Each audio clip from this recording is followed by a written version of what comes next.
ہم پوری بہار کی راجنیتی میں ایک نیا انقلاب اور ایک نئی تاریخ لکھیں گے انشاءاللہ تعالی، اور ہم یہاں پر اپنی ایک سیاسی لیڈرشپ کو بنائیں گے۔ یاد رکھیے، کسی قوم کے لیے، کسی سماج کے لیے 50 اور 70 سال کا ایک لمبا عرصہ کافی ہوتا ہے اس بات کو سمجھنے کے لیے، اس بات کو محسوس کرنے کے لیے کہ جب تک وہ سماج، وہ سمودائے اپنی ایک سیاسی لیڈرشپ کو نہیں بنائے گا، ان کی تکلیف، ان کے مسائل، ان سے انصاف نہیں ہو پائے گا۔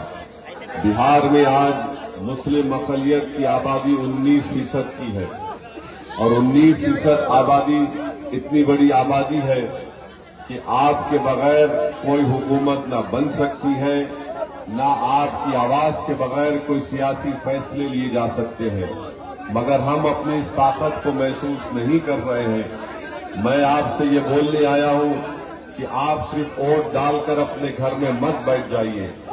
آپ ایک شہری ہیں، آپ کو تمام حقوق حاصل ہونا ہے، آپ کو تمام حق آپ کو ملنا ہے جو بھارت کے سمویدھان نے ہم تمام کو دیا ہے۔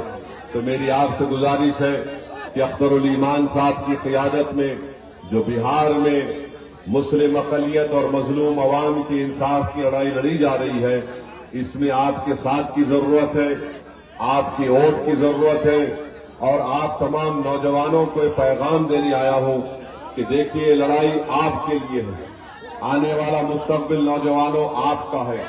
بہار میں 60% آبادی، قریب 60% آبادی 25 سال سے کم عمر نوجوان لڑکے اور لڑکیوں پر مشتمل ہے۔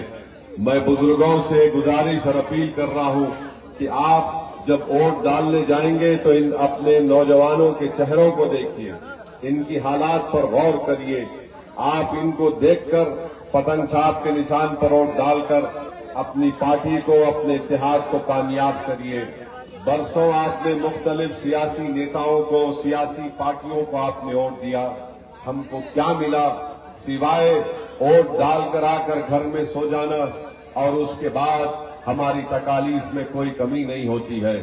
آپ جانتے ہیں کہ ہمارے بھارت دیش میں فرقہ پرستی عروج پر ہے، مسلم اقلیت سے نفرت اتنی بڑھ چکی ہے کہ آپ ہی کے اس گاؤں کے اصغر علی صاحب کو ٹرین میں ایک ریلوے پروٹیکشن فورس کے سپاہی نے گولی مار کر اس کو شہید کر دیا تھا۔ یاد ہے اصغر علی آپ کو؟ آپ بتائیے، ٹرین میں اس کو مار دیا گیا، کیا غلطی تھی اس کی؟ کوئی غلطی نہیں تھی، صرف غلطی یہی تھی کہ وہ مسلم اقلیت سے تعلق رکھتا تھا۔ مجلس یہ چاہتی ہے کہ ہم کو انصاف ملے، ہم نہیں چاہتے کہ آپ ان نفرت پھیلانے والی طاقتوں کا ساتھ دیں۔ آپ انصاف کے لیے ووٹ دیں، اپنے روشن مستقبل کے لیے ووٹ دیں، تاکہ مجلس کی آواز بہار کی ویدھان سبھا میں گونجے، آپ کو انصاف ملے، ہمارے نوجوان بچے اور بچیوں کا مستقبل اچھا ہو سکے۔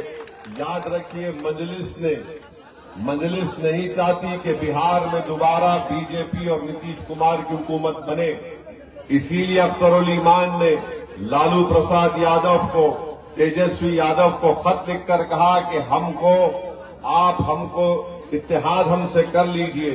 ہم نے دوستی کا ہاتھ ان کی طرف بڑھایا۔ اخترالایمان نے تیجسوی یادو کو خط لکھ کر کہا کہ مجلس کو بہار میں صرف 6 سیٹ دیجئے، اگر آپ مکھیہ منتری بنتے ہیں یا آپ کے انڈیا الائنس کو ستہ ملتی ہے تو مجلس کے ودھائک کو منتری مت بنائیے، آپ صرف بی جے پی کی فرقہ پرستی کو روکیے، یہاں پر انصاف کریے 19% آبادی سے۔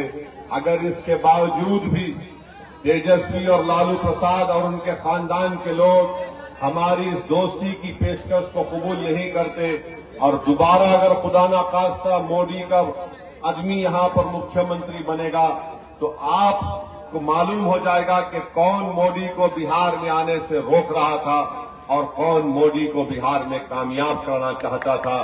یہ بات میں آپ کے درمیان میں کھڑے ہو کر کہہ رہا ہوں۔ بار بار الزام لگاتے، جھوٹا الزام، بی ٹیم، فلاں ٹیم۔